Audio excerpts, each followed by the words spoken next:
Today's tech news moves fast, but understanding it shouldn't be hard.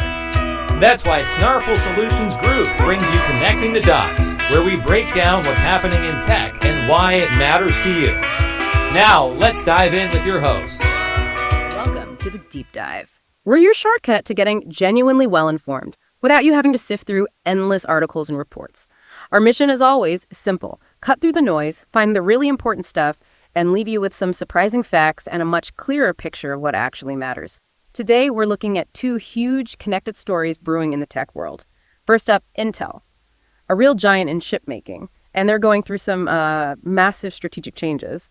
And then we'll pivot over to Apple. We'll dig into their ambitious new looking features in the latest iOS update. We've got the latest tech articles, company reports, all that good stuff. And our goal is to help you connect the dots, see how these big headlines impact the real world. Let's jump in. Okay, let's kick things off with Intel. They just dropped their Q2 2025 earnings report, and wow, some pretty eye-opening news about their people and where they're headed. So the main headline-grabbing fact is this. Intel plans to cut its workforce down from about 96,400 people, that was at the end of June, down to 75,000 by the end of 2025. I mean, that is a huge reduction. It absolutely is. And the context here is really key. This isn't just, a standard trim. CEO Lip-Bu Tan is driving what he's calling sweeping changes. The goal, make Intel more disciplined, more cost-conscious, and, this is crucial, more agile. Their own messaging talks about becoming flatter and faster moving, which for a company like Intel, known for being massive and, pretty hierarchical, that's a profound shift. They're essentially trying to reinvent themselves, get rid of processes that just weren't working in today's, super competitive market. It's interesting because CEO Tan, in his letter to employees, described it as approximately 15%. But if you do the math, going from 96,400 down to 75,000, that's actually a 22% cut, quite a difference. What do you make of that? Is it just PR spin, or does it tell us something deeper about how these big companies handle tough news like this? That's a great catch. And it definitely raises questions about communication during big shakeups.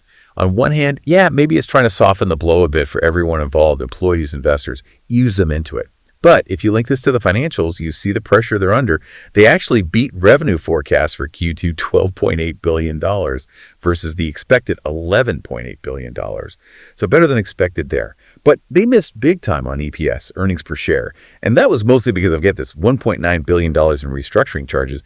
Just those charges knocked 45 cents per share off their GAAP EPS. So even with the revenue beat, the stock, which initially bumped up, then fell almost 5% once the market digested the full picture, including those huge charges. Just shows, you can try to manage the message, but the financial reality of these cuts, it's real, and it hits the market fast. It's a tricky balance. And if you zoom out, look at Intel's market cap, it really puts things in perspective. Last Thursday, it was around $98 billion. Now, compare that to AMD at $262 billion. Or NVIDIA, which is just soaring north of $4 trillion. It's not just a gap, it's a canyon. It really shows how much ground Intel's lost and the huge fight they have ahead. Plus, they've got more competition breathing down their neck, not just AMD, but Qualcomm too, pushing hard into PC chips with their Snapdragon stuff. So this isn't just about internal changes, it's about survival, about staying relevant in a market they used to own. Exactly. Relevance is the key word. And that leads to this massive challenge. How do you keep your company culture strong? How do you keep innovation alive when you're making cuts this deep? CEO Tan keeps talking about streamlining things and empowering engineers, wanting to keep and attract top talent. But how? How do you cut over 21,000 jobs globally and at the same time build this vibrant, innovative culture that attracts the best people? It's notoriously tough. Layoffs like this, they create uncertainty, maybe even fear. Sure, the goal is a leaner, faster company that can innovate better, but getting there, it's painful for a lot of people, and you risk losing really valuable knowledge and talent if you're not super careful. Okay, now here's where it gets, honestly, pretty startling. Intel has actually signaled they might get out of the advanced chip manufacturing business for their most cutting-edge process, the 14A. That just feels huge given their history. It is huge, but there's a really important if attached. It's conditional. This potential exit only happens if they don't manage to secure major external customers for that 14A technology. Just for context, these numbers, 14A, 18A, they refer to the size of the transistors, basically. Smaller means more advanced, faster, more efficient chips. So 14A is Intel trying to leapfrog even their 18A process to compete directly with the big player TSMC, Taiwan Semiconductor Manufacturing Company. The CEO was very clear, getting big customer deals is absolutely critical for 14A to go forward. He also made sure to say that their 18A process, which already has deals with Microsoft, Amazon, others, that's staying in production until at least 2030. So it's not like they're ditching all advanced manufacturing. It's a very specific, very high-stakes bet focused on whether this next-gen tech can win outside business. But think about the history here. Intel was Moore's law for decades, right? That idea that computing power doubles roughly every 2 years. They weren't just a chip maker. They were seen as the only U.S. company really pushing the absolute limits. This feels like a massive U-turn. So what does this actually mean for American chip making, for that whole push for domestic semiconductor independence? Is U.S. leadership just gone? That is the absolute crux of it. And it has massive implications for national security, for economic strategy. If Intel does step back from 14A, it's genuinely historic. Analysts like Joshua Buchalter at TD Cowen said it's hard to understate the significance. For generations, Intel was American chip making. If they stop chasing the absolute cutting edge like 14A, the U.S. becomes even more dependent on TSMC for the most advanced stuff. Strategically, that could be a real weakness, especially since most of these advanced chips are made in Taiwan, with all the geopolitical tension around China. Intel themselves warned about significant material impairments, basically. Huge write-offs on their $100 billion worth of chip-making gear if 14A gets shut down. And that whole Made in America tech push, boosted by things like the CHIPS Act subsidies designed to bring manufacturing back. Well, it leans heavily on Intel being able to do this stuff, this potential 14A retreat. It feels like a major blow to that whole strategy. And this ties right back into the layoffs we were talking about. Intel's looking at cutting 15% to 20% of its factory workers worldwide. That's going to hit places like Oregon really hard. They employ 20,000 people there. It's the heart of their manufacturing. We're also seeing them cancel planned projects in Germany, Poland, and slow down construction on that big new Ohio facility. And that Ohio slowdowns is happening despite getting big subsidies from the C3 GPS Act, money meant to speed things up. These aren't small things. They're reshaping Intel and maybe the whole global tech manufacturing map. The scale of the potential impact is just wow, both locally and globally. If Intel pulls back from the absolute bleeding edge, you have to ask, what's their long-term strategy then? What does it mean for the whole semiconductor industry? Do they become more like AMD, focusing on design and letting others like TSMC actually build the chips, become fabless? If so, how do they stand out in that crowded design space? And more critically, what happens to that Made in America dream? This isn't just about Intel's profits. It's about national economic security, technological leadership.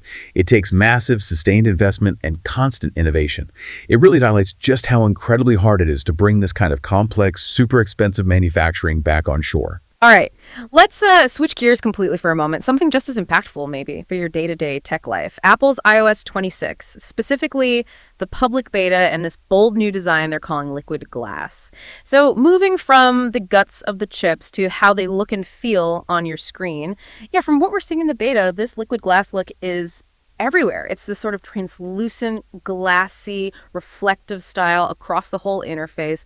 App icons, toolbars, menus, control center, the works. And it's not just iPhone. They're clearly going for a unified look across everything. iPad, Mac, Watch, TV, even the Vision Pro. It really feels like they want everything to look super consistent, almost like you're touching light through glass or something. Very glassy. What's really interesting is the reaction so far. It's been pretty mixed. Well, it definitely looks, playful, futuristic. Some of the early betas had a real readability problems. Yeah. Especially in Control Center or on the lock screen if you had a busy background. Text was hard to see. Now Apple's already tweaking it in newer betas, so they are listening to feedback, which is good. But it's clearly still a work in progress. It's a bold choice design-wise. It'll take some getting used to, maybe a love it or hate it thing for some people. But it definitely signals a commitment to a long-term design direction. Yeah, and beyond the look, which is getting a lot of attention, iOS 26 actually brings some really nice functional upgrades. Things you'll actually use. The camera app, for example. Big overhaul, much needed. Simpler controls, easier to get to settings. That's a huge plus if you take a lot of pictures or video. And then there's this new call filtering thing in the phone app. It can screen unknown callers for you, or even put a call on hold until a real person picks up. That sounds amazing for dealing with spam or those endless waits on customer service lines. Those are definitely practical wins that people will appreciate right away. But the deeper story, the really transformative part, is Apple Intelligence. We're seeing AI features integrated much more deeply now, and critically, a lot of it happens on the device. Things like live translation in messages, FaceTime, phone app, translating languages in real time without sending your private conversation to the cloud. Then there's Visual Intelligence, Apple's version of Circle to Search, but for screenshots. Lets you understand what's on your screen, get info, all handled privately on your phone, and, the fun stuff too. Genmoji for custom emojis, Image Playground for creating images. Apple's clearly playing catch-up, but also pushing forward with AI, aiming for this deep system integration that uses their control over both hardware and software. And that on-device approach, that's a big privacy advantage over cloud-based AI from Google or Microsoft. Could be a real selling point, especially for people worried about privacy. Right, and we have to remember, it's still beta software. Reports say a lot of these AI features are still kind of buggy, maybe half-baked right now. But what's really interesting is the potential now that third-party developers can access Apple's on-device LLM, their large language model. That could open up all sorts of new app capabilities we haven't even thought of yet, letting apps use powerful AI without those cloud privacy issues. Exactly. And beyond the big AI and visual stuff, there are lots of smaller quality of life tweaks too. The battery dashboard is smarter, gives you clearer weekly breakdowns, compares your usage, helps you understand your battery habits better. There are also refined keyboard haptics. You can do polls and messages group chats now. And there's a new dedicated games app, kind of a hub for all your games. These little things often add up and make the whole OS feel smoother, more intuitive day to day. Okay, so putting it all together, the bold new look, the powerful AI, the practical tweaks, what does iOS 26 really mean for you, the user, right now? Is it worth the hype today, or is it more about laying the groundwork for the future? Well, what's really fascinating, I think, is Apple flat out saying that liquid glass is the foundation for the next decade of their software design. That signals a very clear, very long-term vision. It's not just about this one iOS version. It's about how we'll interact with Apple devices for years, maybe how interfaces everywhere might evolve. So even with the beta hiccups and the AI still being early days, it's laying the groundwork for some potentially big shifts in how we use our devices, maybe even affecting digital creativity and accessibility down the line. It's super ambitious. Might not be perfect now, but it's definitely pointing towards the future, a really defined direction for the next generation of Apple experiences. So quite a journey today. We've seen these dramatic shifts at Intel affecting their workforce, national chip security, their whole place in the hardware world. And then we peeled back the layers on Apple's really bold vision for software design over the next decade with iOS 26 pushing AI and user experience forward. Yeah, if you connect the dots, you see these two tech titans navigating massive changes, but from totally different angles. Intel's in this fight for survival, making huge strategic pivots in hardware, just trying to stay relevant. Apple, meanwhile, is focused on shaping that user experience, weaving AI in seamlessly, setting the stage for how we interact with tech tomorrow. Both stories really hammer home how fast the tech world evolves, how quickly today's normal becomes tomorrow's big challenge. It's constant rapid change. And maybe a final thought for you to chew on. How will these huge decisions, whether it's about layoffs at a chip giant or a whole new design philosophy and AI approach from Apple, how will they directly shape the phone in your pocket, the computer on your desk, and the digital world you live in over the next few years? What surprises might be waiting in the next chapter of these stories? That's a wrap on today's top stories. Remember, tech doesn't have to be complicated, and we're here to help connect the dots. If you've got questions or want to learn more, visit us at snarful.com. Thanks for listening, and we'll catch you next time.